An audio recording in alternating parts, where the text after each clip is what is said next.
Hi, I'm Jenny, one of the plant doctors here at Moana Nursery, here to talk about good indoor plants for beginners.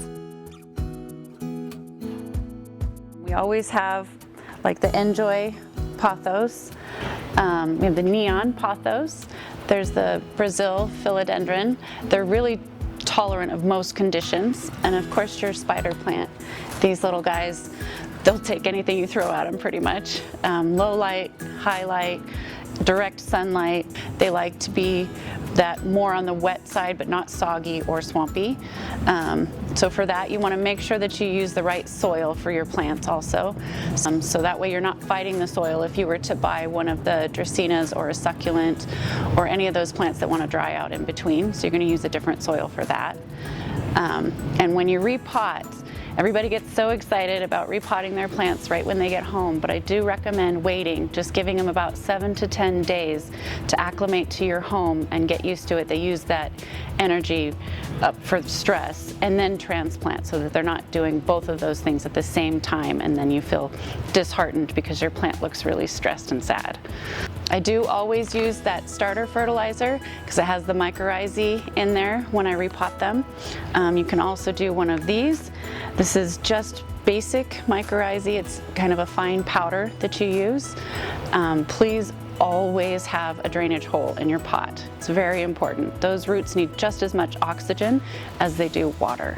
And typically 1 to 2 inches larger than the container that it's in is a good rule of thumb. You don't want to go too big too fast for that plant. So on this side, we have the plants that like to dry out in between waterings. So for that you want to make sure and use your cactus and succulent soil. It's created to allow for more drainage and not hang on to that water, so you're not fighting the soil when you're watering.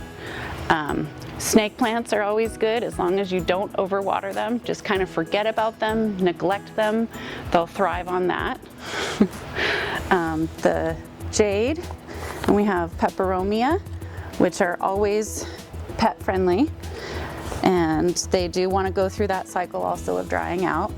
The dracaenas, the Tradescandia. This is a beautiful little nanook that you can add to your home. Back here we have a peace lily, which these guys are very good at communicating, or you could say they're drama queens.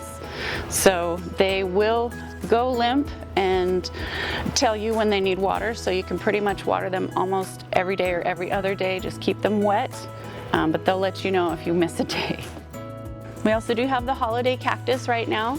It's awesome to have something blooming in the winter, but same thing with that cactus soil, and then do not overwater them.